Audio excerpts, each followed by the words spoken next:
नमस्कार मित्रों, आज हम हाजिर हैं एक नई कहानी लेकर। कृपया मेरे चैनल को लाइक एंड सब्सक्राइब कर दीजिएगा।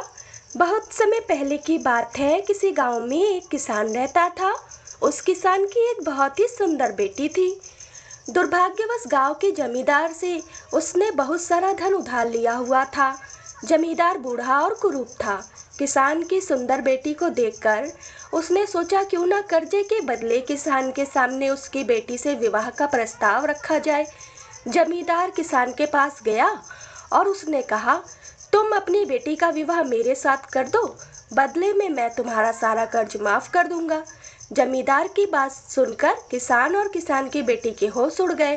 तब जमींदार ने कहा, चलो गांव की पंचायत के पास चलते हैं और जो निर्णय वे लोग करेंगे हमें उससे मानना पड़ेगा। वह सब मिलकर पंचायत के पास गए और उन्हें सब कह सुनाया। उनकी बात सुनकर पंचायत ने थोड़ा सोच विचार किया और कहा, यह मामला बड़ा उलझा हुआ है, अतः हम इसका फैसला किस्मत पर छोड़ते हैं। जमींदार सामने पड़े सफेद और काले रोड़ों के ढेर से एक काला और एक सफेद रोड़ा उठाकर एक थैले में रख देगा।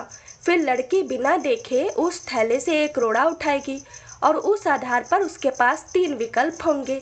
अगर वो काला रोड़ा उठाती है तो उसे जमींदार से शादी करनी पड़ेगी और उसके पिता का कर्ज माफ कर दिया जाएगा।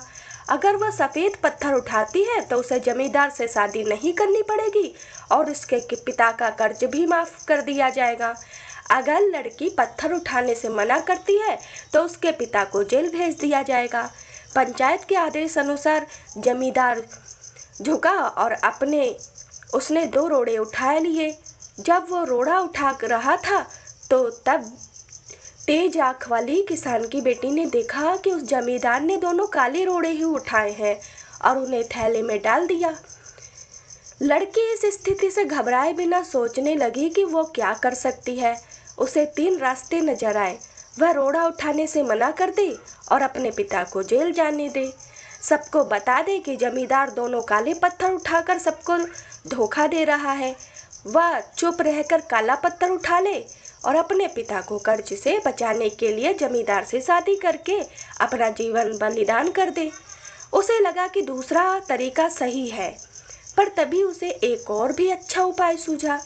उसने थैले में अपना हाथ डाला और एक रोड़ा अपने हाथ में ले लिया और बिना रोड़े की तरफ देखे उसके हाथ से फिसलने का नाटक किया। उसका रोड़ा अब हजारों रोड़ों के ढेर में गिर चुका था। उनमें से ही कहीं वह भी खो चुका था। लड़की ने कहा, हे भगवान, मैं कितनी फूहड़ हूँ, लेकिन कोई बात नहीं। आप लोग थैले के अंदर देख लीजिए कि कौन से रंग का रोड़ा बचा है, तब आपको पता चल जाएगा कि मैंने कौन सा रोड़ा उठाया था जो मेरे हाथ से गिर गया। थैले में बचा हुआ रोड़ा काला था। सब लोगों ने मान लिया कि लड़की ने सफेद पत्थर ही उठाया था। जमींदार के अंदर इतना साहस नहीं था कि वो अपनी चोरी मान ले। लड़की ने अपनी सोच से असंभव को भी संभव कर दिखाया।